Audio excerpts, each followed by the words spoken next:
Hello and welcome to another episode of the Bearded Mystic podcast, and I'm your host Rahul N. Singh. Thank you for joining today and for taking out the time to listen to this podcast episode. Today we're going to be discussing the 5 benefits that I gained from meditation, and I would like to share that with you. The first benefit that I gained from meditation was that it reduced my anger, and this is significant. One of the major problems we have, I think, when we analyze our behavior is how we get angry really quickly, how we have a short temper, how little things annoy us. Whenever someone does something that is not according to our will, we get disturbed and we get agitated, and this creates anger. That's because we have an attachment to an ideal way of being. If someone does something different, we tend to get angry about that because it's not going the way we want, or we have to do something which we don't want to do. Because it's going against what we want to do, it creates anger. Sometimes we just get annoyed, or we hear something from someone and that irritates us and suddenly we get snappy. Anger is one of the first things which I definitely reduced a lot of during meditation. It made me analyze my behavior a lot more. I looked at what little things annoyed me, and then when it annoyed me, how did it grow into anger? This was a very important inquiry, and generally meditation just allows you to be more of an observer. So when you're an observer, you tend not to get angry easily because everything that is happening to you, you're seeing it from the observer point of view. You're not seeing it from you as the person. Anger has no part to play when it's not happening to the person. And this is a key idea behind being the observer, and why it's so important that as a meditator, we observe more, even in the present moment, even in our day-to-day activities. The more we can be the observer, the better. I find that aspect of meditation helps to reduce anger. And think about it, what do we get from being angry? What do we achieve by being angry? Not only do we hurt the other person that we're angry at, or the situation that we're angry at, but we also disturb the peace. Sometimes you're in a room, and if somebody gets angry, it changes the whole vibe of the room and the whole energy of the room. Is anger really necessary? Maybe in some cases we have to show anger, but for majority of the cases, if anything, it's better to remain silent and to observe why we get angry. That inquiry is a lot better than just shouting at someone, even though you may get your own way, but what have you achieved? You've hurt someone's feelings. What is achieved by doing that? That's why I think when we meditate, it's very important that we don't just meditate and do nothing about it. Meditation has to be an ongoing process. Yes, we may sit for 30 minutes, but the real meditation begins when we leave the meditation and how we see everything from that meditative point of view. Anger is that one thing that you can really reduce. The things that used to get me angry are no longer having a part to play in my psyche.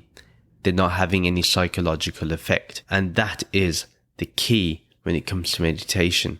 You want to see that psychological effect from meditating. The second benefit is that it slowed down my incessant thoughts. Thinking a lot is a problem. When we live in our mind too much, when we're constantly worried about something, when we create situations in our head, when we have desires, all these things create an incessant stream of thought. And we may not think of it as a problem, but it's a major problem.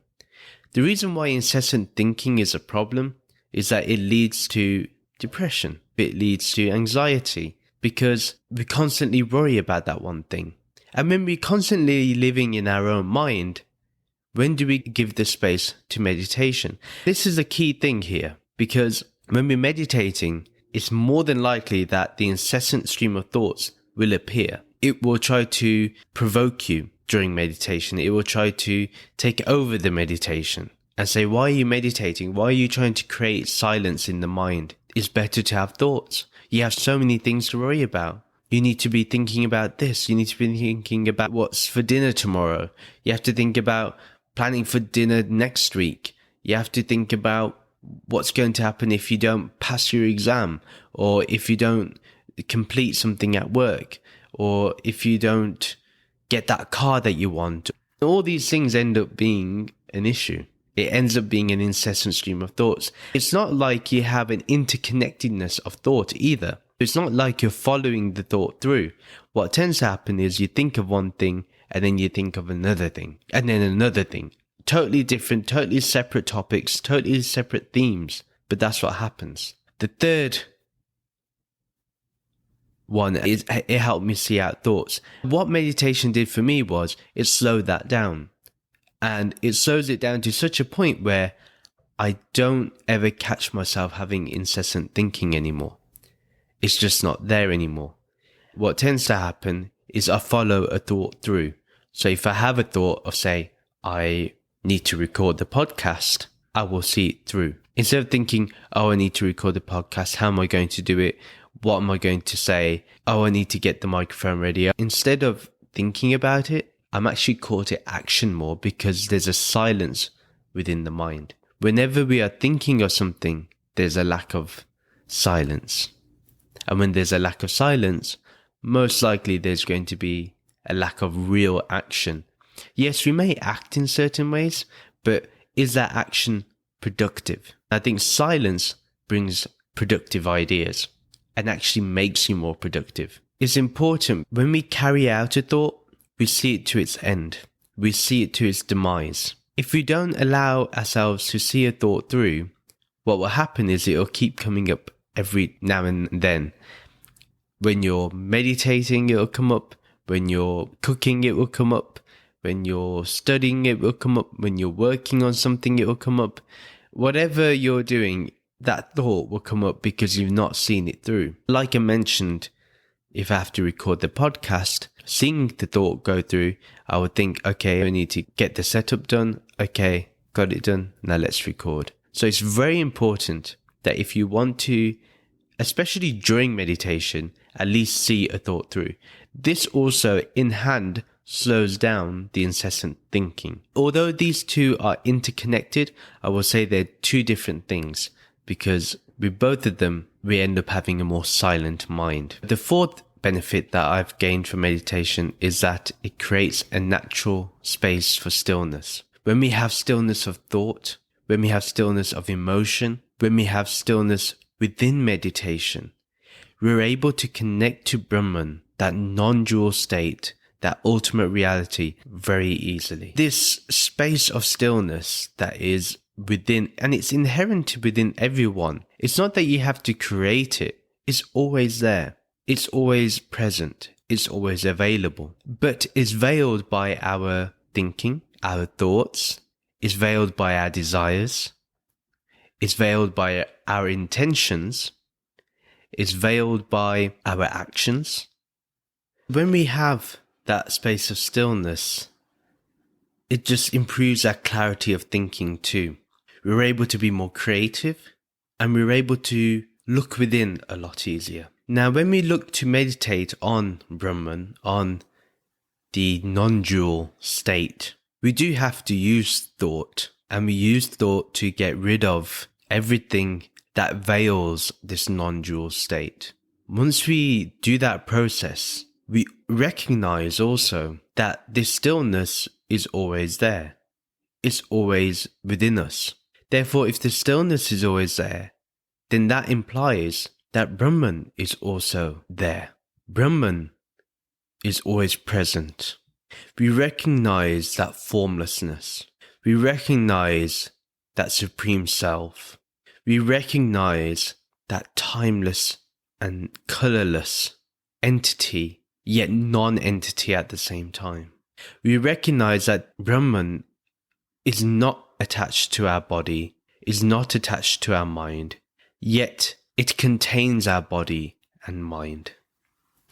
And this is why I always refer to this Brahman, this non-dual state, this ultimate reality as being there in the background. And remember that we can act in stillness. Monks have achieved this. Gurus and swamis have achieved this, where they're able to be in the world, perform actions in this world, create thoughts in their mind, yet remain completely still in Brahman, because Brahman is the background awareness. That's why it's incredibly important that we connect to that. We connect to that aspect of stillness. It's only in the stillness of the mind, even if for a second, that we get a peek into what Brahman really is, or our Atma, our soul. We're able to recognize it. And just remember that this Atma, this soul, is the same as Brahman. It's not different. If you see yourself as you are also seeing Brahman as it is. This is a natural space. The reason why I use the word natural is because you do not need to do anything to create it. It's always present. It doesn't need to be forced into being. It's just always there.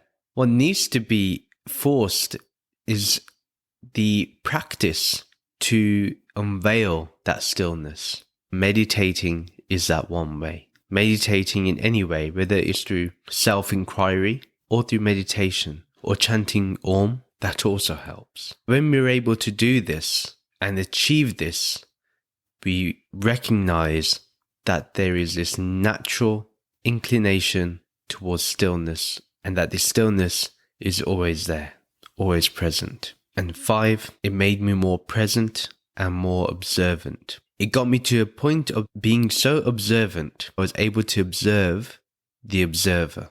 So the observer becomes the observed, as J. Krishnamurti talked about. This benefit from meditation allows you to break away from your emotions when you know it's going to hold you, or when you have incessant thinking, you're able to put your mind at rest because now you're the observer.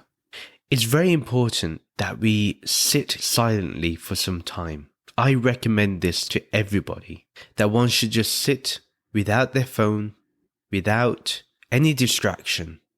Just sit in silence. If you find it easier, sit down outside, in your garden, in a park, but just be silent. Don't say a word. Don't try to think of not thinking. Just let everything be as it is and just observe. Just be the witness. And what will happen is, slowly and slowly, you will notice that you will be watching yourself observe. You'll be observing yourself observe. This is very important. And then being more present. By being present, there is abundance of virtues in it. There's an abundance of greatness within it. By being more present, there are so many things that are added. You're more loving, you're more caring, you are a source of strength for others, a source of inspiration for others. You're able to have deep listening. You have this inherent aspect of compassion. You see the divinity in everything. You see Brahman everywhere and in everything. You see Brahman between this screen right now. You're able to feel that energy, that presence. Brahman, or this formless, is not so far from us. It has no distance. It is nothing, yet everything at the same time.